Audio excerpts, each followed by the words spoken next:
Bonjour à tous et bienvenue pour ce nouveau numéro du warm-up du SAV. En 30 minutes, nous allons revenir sur ce début de week-end très éclaté, très explosé, très rouge du Grand Prix d'Azerbaïdjan. Je suis Shinji et j'ai le plaisir de recevoir Buchor et Marco. Bonjour. Bonjour, Bonjour. Vous allez bien? Bon, ça oui. va, un peu la tête sous l'eau, mais On fait l'émission presque dans la foulée des qualifs, Oui. forcément, vu la longueur des qualifs. c'était plus long que la course. Oui, Attends. c'est vrai. Ouais, C'est la pas course ça. n'est pas encore faite, mais Oui, oui, oui. normalement. Hmm. En tout cas, plus longue que la P1.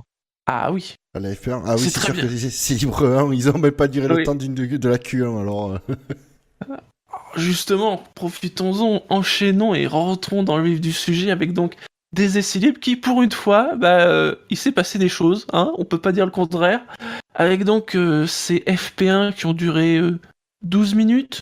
Enfin, je crois qu'il se crache au bout de 12 minutes et le drapeau rouge arrive au bout de 18, à peu près. Hein. ah, ils ont mis 6 minutes à. J'avoue que je n'ai pas regardé, mais j'ai forcément lu les infos dessus. Ils ont mis quand même 6 minutes à mettre le drapeau rouge. Ou alors à dire que la session était arrêtée. Quelque chose comme ça. Ah, c'est plus. À mon Ouais, avis, ils ont dû mettre ouais. assez rapidement peu de temps pour mettre le Ouais, drapeau pour mettre rouge. le rouge, Et ouais, après dire on annule la séance. séance, oui. Alors, quasiment, enfin, les pilotes avaient fait leur tour d'installation. Je crois qu'il y a que les Ferrari qui ont fait un temps sur cette séance. Et donc, surgit de nulle part, George Russell, parce que bien évidemment, il fallait que ça tombe sur une Williams, s'est donc pris cette plaque d'égout qui donc, à Bakou, ne sont pas scellées. Hein, maintenant, on le saura. Euh, je vais reprendre les termes de Raikkonen. Ça fait quand même très amateur ce qui s'est passé. Ouais, très amateur et très dangereux. Oui, Je pense que ça a commencé à se décoller avec Leclerc. tout à fait, oui. On Et voit que la puis, plaque commence à bouger. et deuxième voiture, et puis hop, ça s'est aspiré. Ouais. Mais Qui c'est. a aspiré, qui a cassé le fond plat, qui a cassé le châssis. Alors, Il s'en sort très bien, George Russell, hein, dans cette ouais. histoire. Ben en fait, pour moi, c'est le problème, en fait, il est rarement décrit comme il faut. C'est pour moi, la Ferrari de Leclerc, en passant dessus, a soulevé de 3 ou 4 centimètres la plaque. Bah, elle bouge Et en hein, quand même. plus, Hein. Ouais, on voit que. Ouais, ouais.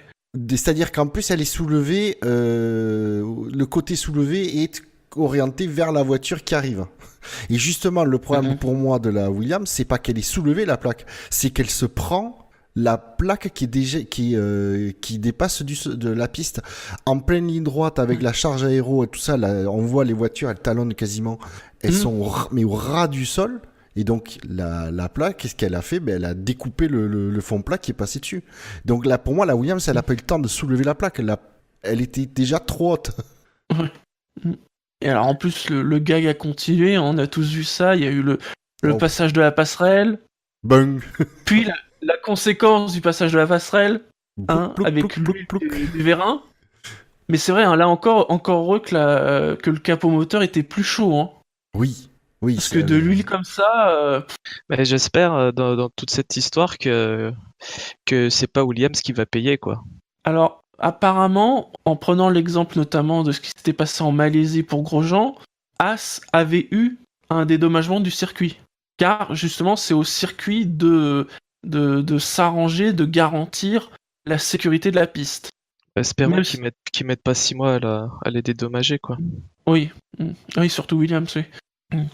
Oh, ils Même ont si qu'à après, demander. on peut se poser des questions sur les contrôles qui ont été faits par la FIA et tout ça, quand même, Oui, avant. Bon, visiblement, le fait que les plaques soient pas scellées, ça a pas l'air de les déranger.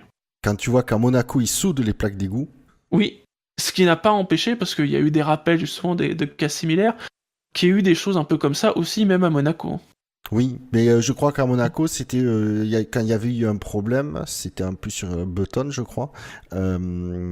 C'était une soudure qui avait été mal faite, je crois, ou un truc comme ça.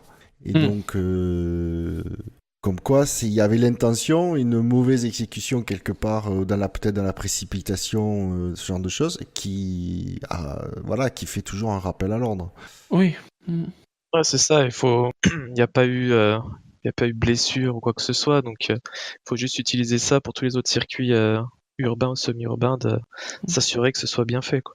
Bah, c'est même étonnant que ça soit pas un réflexe de souder les plaques, quoi. Il n'y a pas de petites économies, hein. Ouais, parce que ils ont dit 360 plaques, forcément. Donc autant à souder, ça fait beaucoup. Alors là, ils ont pas, d'après ce que j'ai compris, ils soudent pas, mais ils ont des systèmes pour empêcher les plaques de se soulever. Ouais. Et apparemment, sur cette plaque, c'était pas bien verrouillé. Ça, il y en a une qui a lâché. Ou voilà. Ouais. Et apparemment, il y a trois. Apparemment, il y a trois trucs en effet qui. Il parle d'une fissure sur une fixation inférieure, ayant entraîné le défaut de fixation de la plaque. On dirait qu'une attache sous une bouche d'égout n'a pas fonctionné. Donc FP1 annulé, on peut dire. Ça a même décalé les qualifs de Formule 2 d'une demi-heure, le temps de tout contrôler.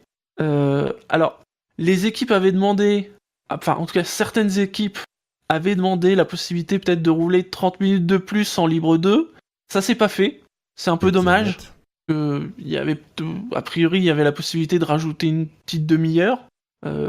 Pareil, la règle des pneus de Pirelli s'est quand même appliquée, c'est-à-dire qu'après les libres 1, ils ont rendu 2 sets de pneus, donc un qui n'a absolument pas servi et l'autre qui n'a quasiment pas servi. Ouais, ils ont pu rendre les médiums, les durs, de toute façon. Ouais, on les a pas vus, on les verra pas. Donc, ce week-end, il y a 2 spécifications. C'est dommage de pas s'être un peu adapté. C'est pas la première fois qu'on a des séances comme ça. Parfois sous la pluie, il y a même quasiment pas de roulage. Mais là, c'était pas la météo, donc on a peut-être pu compenser, surtout vendredi après-midi, mais ils l'ont pas fait. Donc des libres 2 qui ont eu lieu en temps et en heure, et qui, alors, là cette fois-ci, il n'y a pas eu de problème de plaque d'égout, mais un peu à l'instar de ce qu'on a vu sur le reste pour l'instant du week-end, beaucoup de tout droit. Mais tous les ans, on voit ça. Ouais, et quand même quelques drapeaux rouges, hein. On a eu Stroll, on a eu Gviat, oui c'est ça, sur les libres 2, plus en effet une palanquée de tout droit dans les échappatoires. Qui ne sont parfois pas très larges, hein. On le rappelle. Hein. Mais apparemment, du coup, aller tout droit dans un échappatoire, c'est plus compliqué que ce qu'on pourrait croire. Moi, je sais pas, il faut demander aux Canadiens présents dans l'émission. Oui. C'est peut-être un truc chez vous. Vous avez l'habitude de trop de place.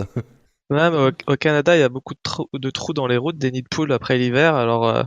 c'est vrai qu'il savait pas trop. Ouais, il savait pas trop où il allait, il savait pas ce qu'il évitait, enfin... Non, mais ça montre la difficulté de ce circuit qui est de tenir les pneus avant en température, et puis les freins aussi, parce que cette longue pleine charge fait tout refroidir, mais tous les ans on a eu ce problème-là, et en course, je pense qu'il y a rarement des erreurs de ce style. Donc on verra demain. Ouais. Oui, moi je fais 0 pronostic pour demain. Ah ouais, les Grands Prix maintenant. Azerbaïdjan, c'est vrai que le premier avait été très chiant, mais les deux d'après, oula. Donc tout est possible. Mais, tout est possible. Après, pour revenir sur ces essais libres 2, l'image d'après de Stroll dans le garage, dans son coin sur la chaise, dans son coin, avec son père qui passe à côté. Bon, après, beaucoup qui disent il était puni, il était mis au coin par papa, machin. Bon, c'est drôle de blaguer là-dessus, mais après, il devait pas être... je me comprends qu'il n'avait pas forcément traîné et être dans les pattes des mécanos qui étaient en train de réparer sa voiture. Le mieux qu'il se fasse peut-être... il voulait peut-être se faire un peu oublier de ses mécanos, le pauvre. On en arrive au livre 3, alors là, qui par contre ont été studieuses. Hein, enfin, si, quelques passages dans l'échappatoire, mais rien de dramatique. Voilà, hein, surtout. Et globalement, en tout cas sur les livres 2 et les livres 3, l'impression à ce moment-là que les Ferrari elles vont quand même vachement vite sur ce Grand Prix. Bah, je pense que c'était pas qu'une impression. C'était vraiment le cas. Parce qu'elle mettait plus d'une seconde. Hein. Bah, surtout Leclerc. Ouais. Les Mercedes avaient oublié d'enlever le frein à main apparemment. À mort. Et donc, on en arrive au qualif. À moins que vous ayez quelque chose à rajouter sur Non. ces essais libres. Très bien. Donc, les qualifs ont été éliminés en Q1. Robert Kubica, George Russell, Hülkenberg, Grosjean, Stroll et... alors, c'est quand même cocasse, puisque, enfin, j'en reparlerai. Pierre Gasly fait le meilleur temps. Oui, bah Et donc, oui. une séance de Q1 marquée par un drapeau rouge, mais qui arrive... Non, À la même fin. le chrono était arrêté, en fait. Le chrono était fini. De Kubica qui se prend le mur... Enfin, il se prend l'intérieur, puis il rebondit sur l'extérieur du passage au niveau du château. Bah, il fait le pif-paf, quoi. Ouais, il fait le pif-paf. Ben, en fait, il nous a fait une Verstappen à Monaco. Là, c'est à Bakou. Oui, C'est et là encore exactement une ça. fois, c'est Williams qui détruit une voiture. Enfin, détruit, qui la pète bien. Ah, mais ils avaient les arrêts au stand les plus rapides, et maintenant ils vont avoir les réparations les plus rapides. Mais Ah ça bah va là, pas, ils ont intérêt, ouais. les pauvres. Oh putain, ouais, il cumule, quoi. Là, ouais, ils cumulent. Mais alors, apparemment, il paraît que financièrement, par contre, ça va. Ça va même plutôt bien. Parce que comme ils ont pas que l'écurie de F1, puis là en plus, ils ont un nouveau sponsor, la Financial Times. Oui, Donc mais ils disent, alors, ah mais non, on n'est pas à vendre, hein, alors, nous, financièrement, ça va. ne pas oublier que donc une partie de l'action, donc Williams, si je dis pas de bêtises, est coté en bourse. C'est pas 100% des actions qui sont en bourse, c'est une partie. Donc je crois que la famille Williams doit être encore assez, avoir pas mal de départs. Donc du coup, ils sont obligés de publier les finances, effectivement, de façon plus détaillée que leurs collègues dans le paddock. Ouais. Et effectivement, le dernier bilan montrait que c'était pas catastrophique financièrement. On n'est pas du tout au niveau de Force India. Le problème, hein, c'est que les primes du championnat elles vont sont basées baisser. sur les 3 dernières années.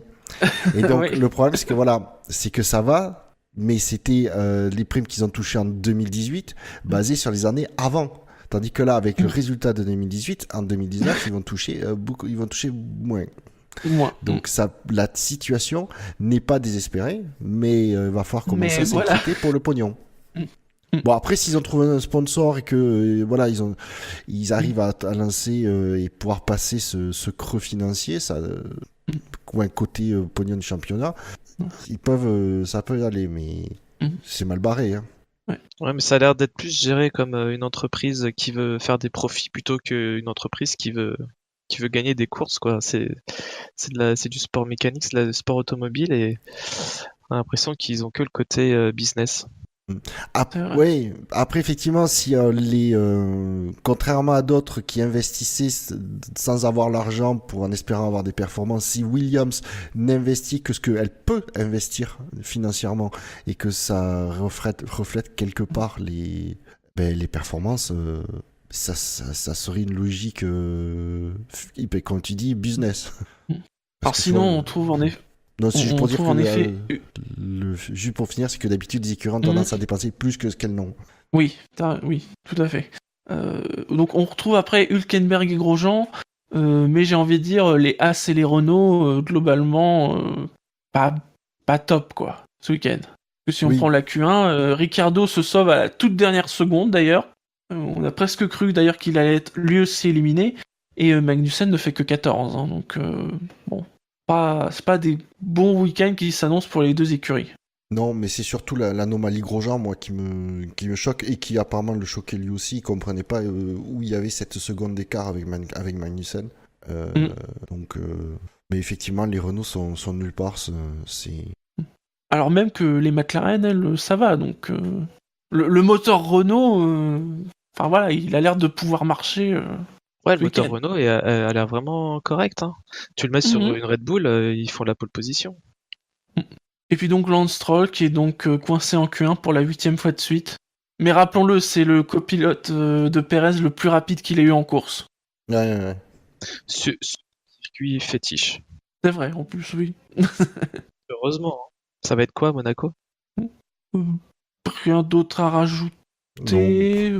Non, Non, la à part Q1, que sauf que la pause entre la Q1 et la Q2 a été très longue. Oui, et là, à ce moment-là, on s'est dit, ah merde, on va rater le début de les prix de Paris. Mais on se disait à ce moment-là, on va juste rater le début. Oui. Alors, en Q2, ont été éliminés. Alors que je me trompe pas, il y a Gasly qui est classé 15e. Oui, Gasly n'a pas fait de temps. Oui, c'est ça, parce que là, j'ai le truc et j'ai que 14, mais donc, ouais, techniquement, 15e, c'est Gasly. Magnussen, 14, Albon, 13, Ricciardo, 12. Comme quoi, on retrouve les Renault et les As. Hein. Et Sainz, qui est donc le plus grand espoir de la 11e place cette semaine. Mais bon, le plus gros fait, c'est quand même la sortie de Leclerc, même s'il se Voilà, qualifie en 3. à mi-séance, alors que voilà, la Q2 se passait bien et boum. Alors lui, c'est bien, c'est que il se plante au même endroit, mais pas comme Kubica. Non, il a bloqué la roue avant Lui, il bloque sa roue. droite, donc la roue extérieure. D'habitude, c'est plus l'intérieur qui a tendance à bloquer. Et ouais, du coup, il a tiré. Et il tout était droit. pas content. Ah non. Ah non. Et il a sorti le martinet et il s'est autoflagellé. Alors il y en a qui commencent à dire oui, attention, attention avec l'autoflagellation. Ah oui, Dino. En même temps, il a un peu merdé, donc enfin voilà, c'est aussi Il est bien comme qu'il ça. reconnaisse qu'il Il a est merdé. Il est comme ça, il est toujours très dur avec lui, envers lui, et ça se sent dans ses propos. Mais après, c'est dans l'interview qu'il a donné à Canal. Après, moi, je l'ai trouvé bien parce qu'il dit ouais, mais c'était stupide. Mais oui, c'était stupide. Qu'est-ce que tu veux. Mais l'avantage, c'est qu'il reconnaît quoi. Il est franc et tu dis bah c'était une connerie. Il a dit même, pardon pour le langage, mais c'était une connerie. Et il insiste pas sur le truc, c'est que ça le rumine. Donc pendant plusieurs minutes, il se répète les mêmes choses. Donc il a tendance à répéter un peu les mêmes choses quand il parle. Moi ce que j'aime bien, voilà, c'est qu'il a pas mis la faute. Il a pas dit ah oui mais les pneus étaient froids, la piste était froide, voilà c'était les médiums. Non, c'est dit c'est une connerie de ma part et puis voilà quoi. Il passera demain, il sera passé à autre chose. Mais je comprends la critique de attention à l'autoflagellation. Tu sais, on a tous eu des camarades de classe qui disaient oh, j'ai loupé mon contrôle et puis qu'en fait à 20 sur 20. Et ceux-là, on les aimait pas. Ça fait un peu ce style-là. C'est à toutes les courses. Ok, il y a des choses à améliorer, mais peut-être qu'il pourrait les garder un peu pour lui-même plutôt que. Mais là, pour le coup, pour cette situation-là, Ah oui, c'était justifié quoi. Alors c'est la différence. La différence, c'est que Leclerc, moi, je veux qu'il ait 20 sur 20 au contrôle. Donc, quand il te dit, il merde, et qu'il a 12 ou 13, et qu'il te dit, ah merde, je me suis merdé, machin, ben, tu le soutiens. Tu râles pas parce que t'es pas à côté et on se compare pas à lui. Alors, à la limite que ses collègues pilotes râlent, parce que, effectivement, il a 13 au lieu d'avoir 20 sur 20, mais il s'autoflagelle, et voilà, c'est... Eux, ils auraient le droit de râler. Nous, en tant que fan, en tant que fan de Leclerc, ben, je le trouve... Moi, ça me va, quoi. Et puis qu'ils disent...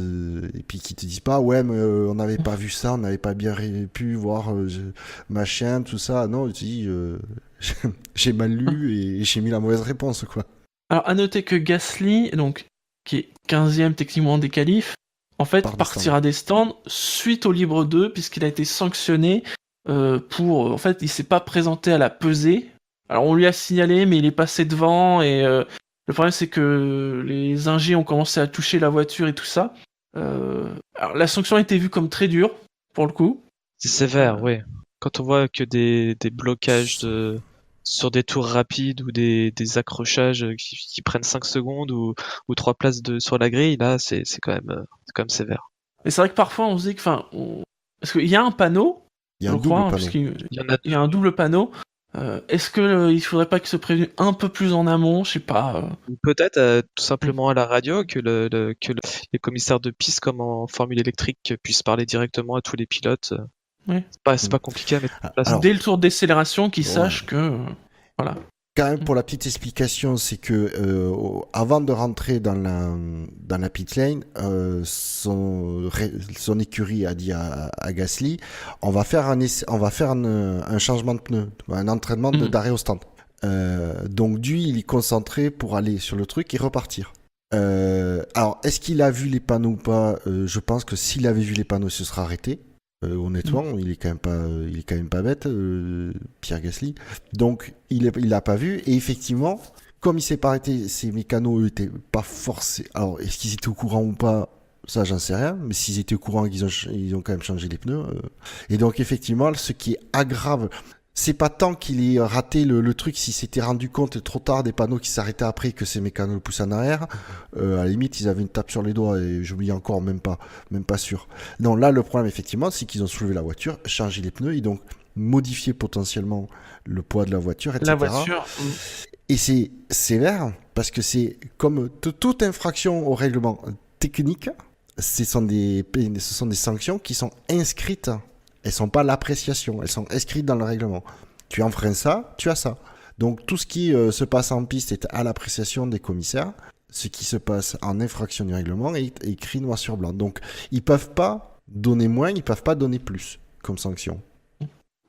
Mais après, moi je comprends la dureté. Effectivement, c'est sévère pour Pierre. Mais je comprends la dureté de la sanction dans le sens où il faut vraiment que ça incite ça n'incite pas les écuries à jouer avec cette règle.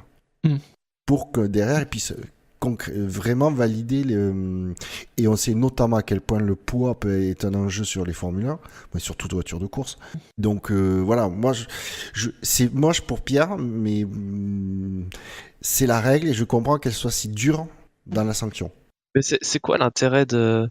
C'est ça que je comprends pas. C'est les essais libres, t'as pas d'enjeu, ok, au niveau du chronomètre. Donc, même si une voiture roule en dessous du poids, il la déclasse, ok, fine, ça fait quoi? Ça fait rien. Donc, c'est comme si... C'est vrai que là, ouais, des c'est voitures en en essai libre. ça sert à rien. En course ou en qualification, ok. Mais bon, Oui, je sais pas. oui, je comprends ce que tu veux dire, c'est-à-dire qu'il n'y a pas la performance n'a pas d'importance en essai libre, on est d'accord. Mhm. Après, ils ont dit, ben, la règle, elle s'applique sur tout le week-end et pas uniquement sur la qualif et la course. Oui, il y a une Ben, règle, c'est il faut comme pas, ça. faut pas la discuter, c'est comme ça, c'est comme ça. elle est- Mais après, peut-être qu'on pourrait réfléchir à autre chose, quoi. Ouais. Sinon, sur les éliminés de Q2, Bah, Gasly, je suis un peu surpris parce que je pensais vraiment qu'ils allaient jouer l'aspiration qui aurait apporté énormément à Verstappen. Je trouve que c'est un peu une erreur. Sinon, Non, les autres, il n'y a pas de surprise. moi Peut-être je Norris comprends. de Sainz. Bah, en fait, je comprends qu'il ait Norris, gardé il du passe. stock. Mais c'est surtout que du coup, Gasly, il a gardé du stock de pneus. Oui. Et il va pouvoir du coup avoir une palette de stratégies beaucoup plus large, sachant qu'en plus tout peut arriver donc demain. Donc l'avantage c'est que si à un moment donné, voilà, c'est intéressant pour lui c'était intéressant pour lui de garder des pneus et de pas rouler. Et peut-être aussi qu'ils l'ont pas envoyé parce qu'ils n'étaient pas sûrs qu'il passe en Q3. Peut-être. C'est gênant. Allez. Je veux pas être méchant, mais voilà, c'est... 40-65. Ah si, tu me diras, j'ai dit une bêtise, parce que vu son temps de Q1 est plus rapide que le temps de Max en Q2. Max est en premier en 1:41.388 et Gasly a fait 1:41.335. Donc oui, s'il aurait pu passer effectivement en Q3 normalement. Mais bon, c'est surtout, voilà, garder du stock de pneus, c'est toujours plus intéressant, quoi. passe à la Q3. Ouais. Alors, et 10e Leclerc, parce que malgré son choc, il s'est qualifié pour la Q3. Raikkonen est 9e, Giovinazzi 8e, même s'il partira 18e, c'est ça, puisqu'il est pénalisé de 10 places pour un changement de composant moteur. Norris 7, Kvyat 6, Perez 5, Verstappen 4, Vettel 3, et donc une première ligne Mercedes, aux surprises, Hamilton 2, Bottas 1 ou 1. Bah, grosse surprise. Ouais, oui. Mais franchement, Mercedes, faut qu'ils arrêtent, quoi. Si ça devient lassant, ah non, mais les Ferrari sont devant, machin, et derrière, ils collent 4 dixièmes ou une demi-seconde, faut arrêter, quoi. Oui. Mais même après, hein, quand il a répondu aux interviews, alors il dit oui, enfin, on a quand même un meilleur rythme de course, tu vois, histoire de dire que voilà, les Mercedes vont être devant, mais ils sont toujours dans cette posture de ouais, quand même, les Ferrari, elles sont bien. Mais ils sont forts parce que je trouve que ils arrivent à faire croire justement. Enfin moi personnellement, jusqu'à Au bout encore de la quatrième la course, ça Chine, paraît ouais, compliqué de faire oui, croire, hein. oui, absolument. Faut voir comment ils vont changer leur communication dans les prochaines courses, mais on- beaucoup de monde, je pense, ont cru que la Ferrari était meilleure que la Oui. Mercedes et jusqu'à maintenant. Et à un moment donné, ben voilà quoi, il faut c'est presque c'est humiliant je trouve pour Ferrari et puis c'est tellement arrogant et je sais pas c'est un peu malsain de se foutre de la gueule comme ça des autres quelque part. Mm.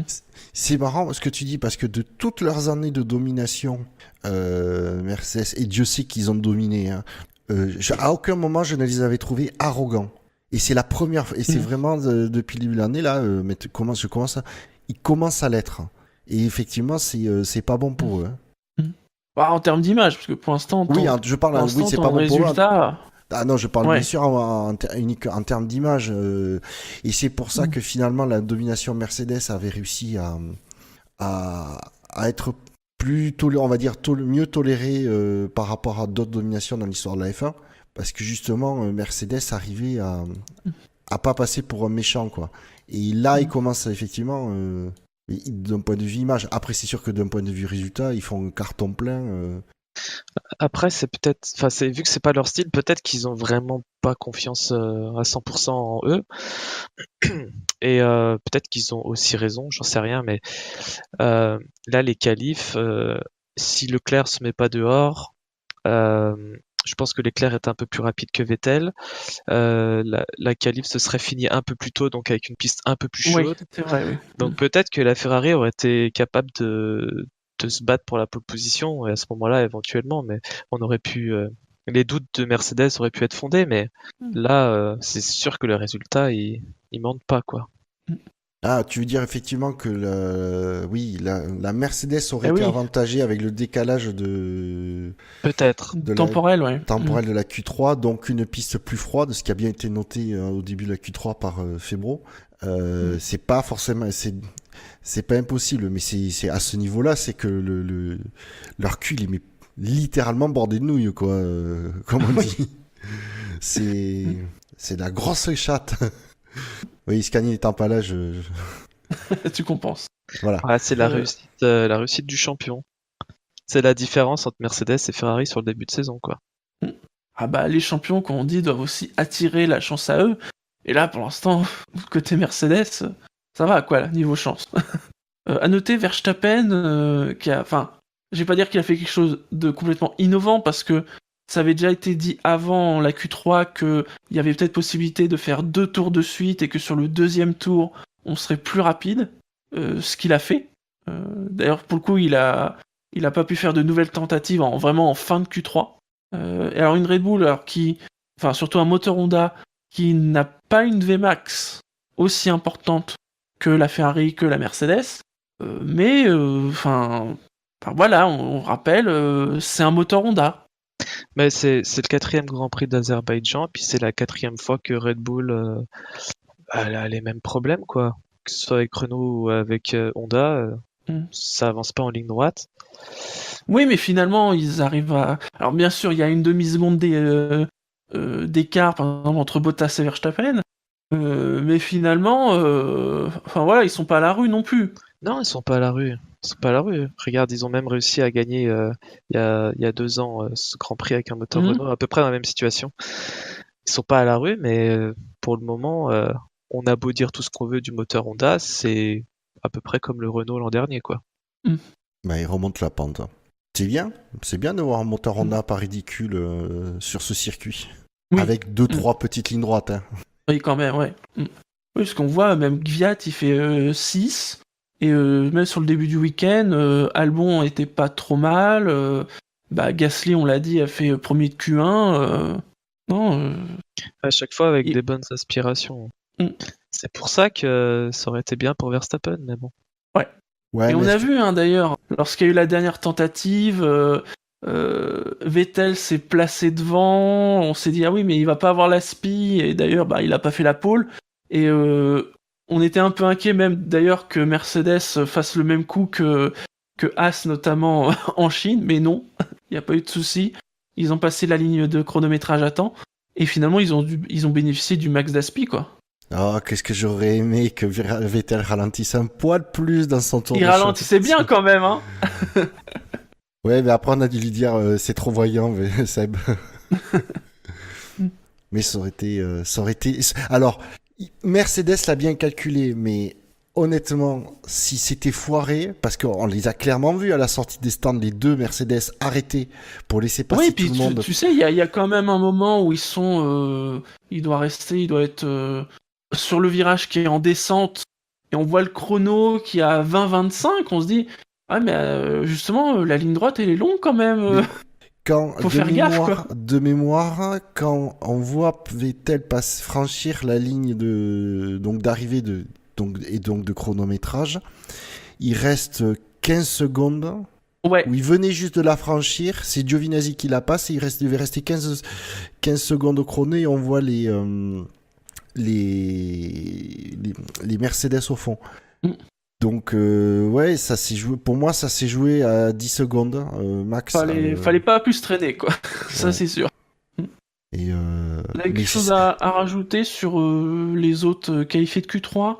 On voit Perez, qui marche Perez, en général excellent. bien. Ouais, Ouais, 5ème. Bah, toujours bien sur ce circuit, Perez. Ouais, tout à fait, ouais. Bah, Surtout Et quand, Norris, surtout quand il n'a pas un Esteban Ocon à côté. c'est vrai. Norris 7ème aussi. Ouais, bien, il prouve une fois de plus, Norris, que il est là, quoi. Il est là. Une grosse épine dans le pied pour l'Espagnol. Non, à Ah ce ouais. niveau, ça Ouais, s'appelle ouais. une poutre. C'est vrai. Messieurs, des pronostics pour la course de demain? Non, rien. Alors, là, non, pas sur le résultat. Est-ce que ça va être une course chiante ou une course agitée? Mais même ça, je veux Ouais. pas faire de pronostic là-dessus. Depuis le début du week-end, ça a été plutôt agité. En Formule 2, ça a été agité. Bah, on a quand même une Red Bull qui part dernière et puis une Ferrari au milieu du peloton, donc au moins quelques batailles. Oui. Ce sera pas une purge a priori comme la Chine. Non, puis il y a bien quelques pilotes qui vont se rater, qui vont aller tout droit. Et puis, avec les ailerons qui sont de nouveau quand même assez larges. Parce que même les sorties de virage en Azerbaïdjan, c'est toujours quelque chose. Alors, c'est surtout que Le nombre de pneus qui ont frotté contre les murs quand même. Ouais, et c'est surtout que je sais pas si vous vous souvenez, mais Villeneuve qui râlait parce que il prenait trop de temps après un crash pour enlever les voitures et enlever les débris. Est-ce que suite à la victoire perdue de Bottas l'année dernière, parce que Lyonnette, s'il avait pas crevé, il aurait gagné. Est-ce que suite à la victoire perdue de Bottas l'année dernière, Villeneuve va rouspéter parce qu'il met 2 minutes de plus pour tout bien Je sais balayer? pas. Il s'est plaint que les Tech Pro absorbaient moins bien que les pneus, Ouais. ce qui est juste complètement stupide. Ouais, Mais Et bon, il parle un peu trop. Et ce voilà. Et ça confirme bien que quand il y a un crash comme ça quelque part et qu'il faut que ces éléments de sécurité sur les bords du circuit sont endommagés, ben, il faut prendre le temps de les remplacer. Parce qu'un deuxième crash au même endroit, contrairement à la foudre, voilà. ça arrive. Mais j'ai pas l'impression qu'il les ait remplacés après le crash de Leclerc. Il me semblait avoir toujours du choc. Ah bah si, parce qu'ils ont quand même mis du temps. Et là, il Ils me ont semble mis qu'ils du ont temps, remplacé. mais je sais pas. Ouais. Par contre, je pense que ça va être intéressant. Regardez, je sais pas si vous avez vu la 7ème ligne. C'est Magnussen Stroll avec juste derrière Grosjean. Ouh, il y a du Oh là là. potentiel. Il y a du potentiel, ouais. Alors ce circuit, ce qui est marrant, c'est que c'est pas tant au premier virage, c'est au deuxième. Au deuxième, ouais. Bah, au premier, déjà, ça peut... Mais c'est vrai que c'est surtout au deuxième que ça pète. Les 3 premiers même. Ouais. Au premier, t'as beaucoup premier- d'espace à droite. Oui, voilà. T'as un Voilà, énorme au premier, dégagement. Donc, t'as moyen d'éviter de. Voilà. Au deuxième, c'est là où t'as vraiment un effet entonnoir. Allez, messieurs, il est temps de terminer cette émission, qui a été longue. On l'a un peu prolongée, mais en même temps, il s'est passé beaucoup de choses. Ouais, on a triché. Heureusement qu'on n'était que 3. On vous souhaite à tous une bonne course. On se retrouve bien évidemment lundi pour le SAV d'après-course. Comme d'habitude, il y aura le quintet plus ou moins après le Grand Prix. Sur ce, messieurs, passez une bonne fin de week-end. Merci, toi aussi. Ouais. Bonne course, amusez-vous. Une bonne course à tout le monde. Allez, ciao! Allez, Salut. salut.